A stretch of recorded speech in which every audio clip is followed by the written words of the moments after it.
Ancora non si parla di razionamento, ma se la situazione di grave carenza d'acqua dovesse perdurare, potrebbe essere questa la sola strada percorribile.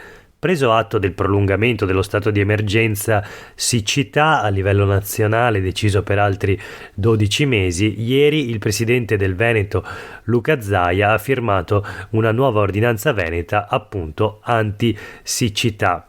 Un'ordinanza per sensibilizzare con un atto formale i cittadini e le istituzioni sulla necessità di non sprecare acqua in alcun modo, intervenendo nell'irrigazione dei giardini, chiudendo i pozzi a gettata continua, evitando sprechi nelle acque a uso pubblico.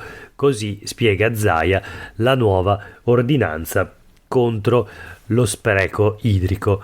Questo è Sveglia Veneto, il primo podcast dedicato all'informazione vista da nord-est. Oggi è mercoledì 15 marzo 2023, io sono Jack Calcetto e la prima notizia del giorno riguarda il cambiamento climatico, la siccità, le precipitazioni che non arrivano in questo mese di marzo, che ieri ha visto qualche millimetro di pioggia, dopo però un febbraio completamente a secco, meno 96% rispetto agli scorsi anni, alla media storica. Qualcosa di inaudito, un dramma climatico che sembra destinato a peggiorare. Quindi la notizia sui quotidiani del gruppo Gedi: siccità, arriva un'ordinanza antisprechi, serve a evitare i razionamenti d'acqua, si stimolano i comportamenti virtuosi, meglio la doccia del bagno, gli elettrodomestici vanno utilizzati a pieno carico. Insomma, un'ordinanza che più che altro assomiglierebbe a un elenco di regole antispreco rivolte fondamentalmente ai cittadini e agli agricoltori. Verranno coinvolti i sindaci, ai quali viene chiesto di attivare campagne di informazioni sull'uso accorto dell'acqua, istruendo i cittadini alle buone pratiche, come appunto utilizzare gli elettrodomestici a pieno carico, preferire la doccia al bagno, chiudere il rubinetto quando ci si lava i denti, utilizzare l'acqua di lavaggio degli alimenti freschi per annaffiare le piante.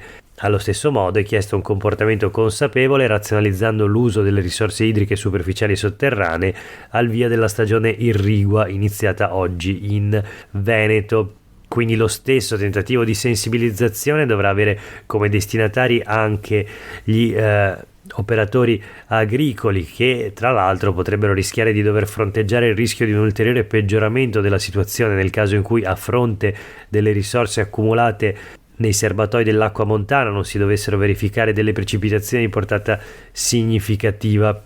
Viene poi chiesto di predisporre piani di emergenza per l'approvvigionamento potabile, prevedendo interconnessione fra acquedotti, autobotti, interventi per la riduzione delle perdite, e poi viene indicato di verificare la possibilità di orientare la gestione degli invasi promuovendo l'accumulo.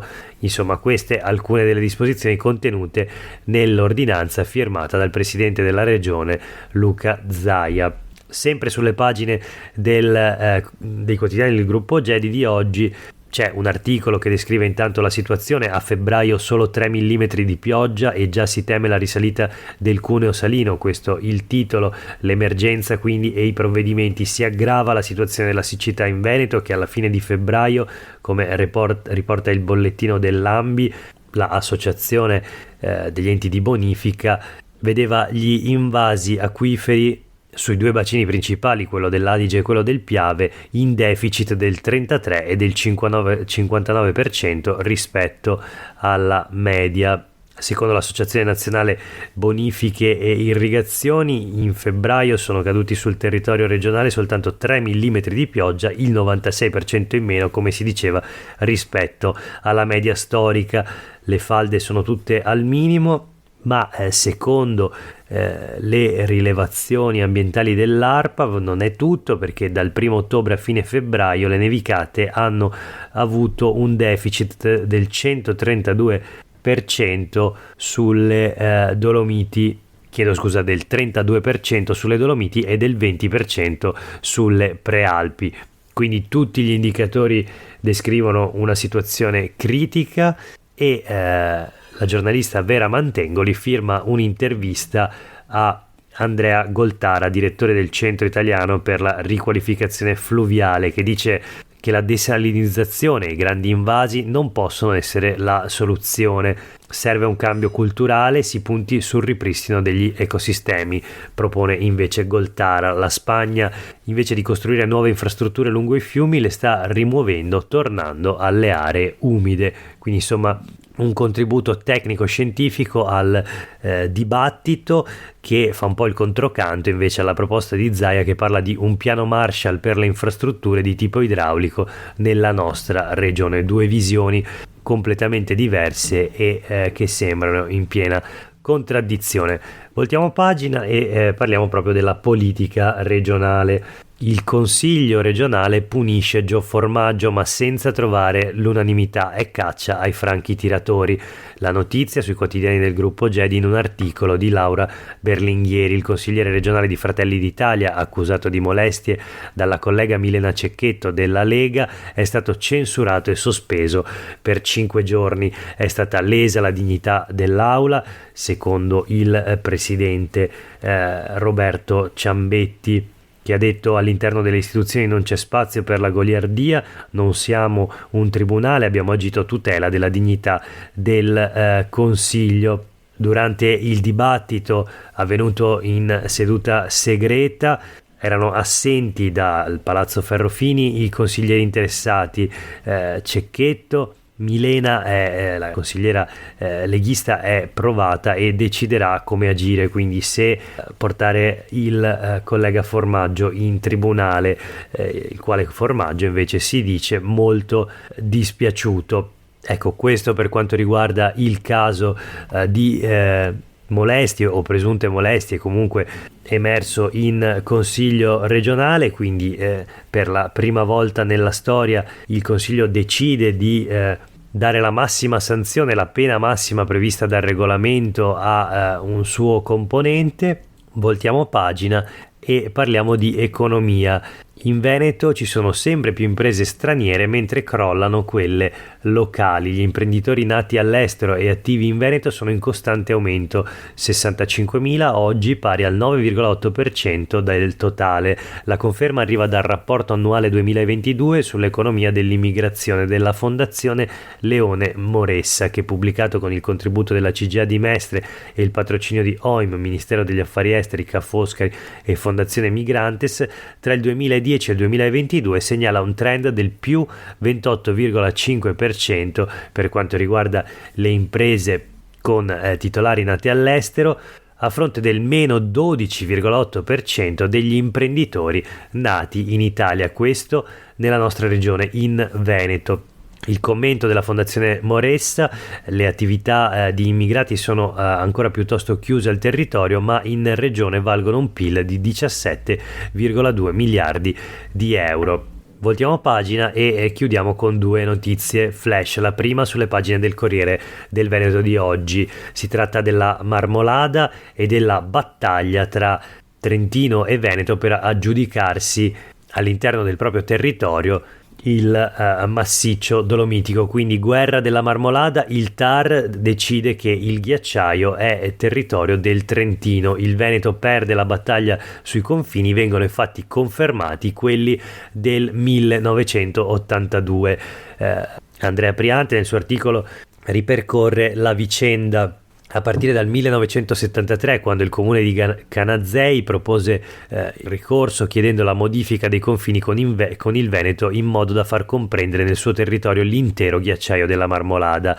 Nel 1982 il Presidente della Repubblica Sandro Pertini, con un decreto, stabilì che i confini dovessero ricalcare quelli del 1911 tra Regno d'Italia e Impero Austro-Ungarico.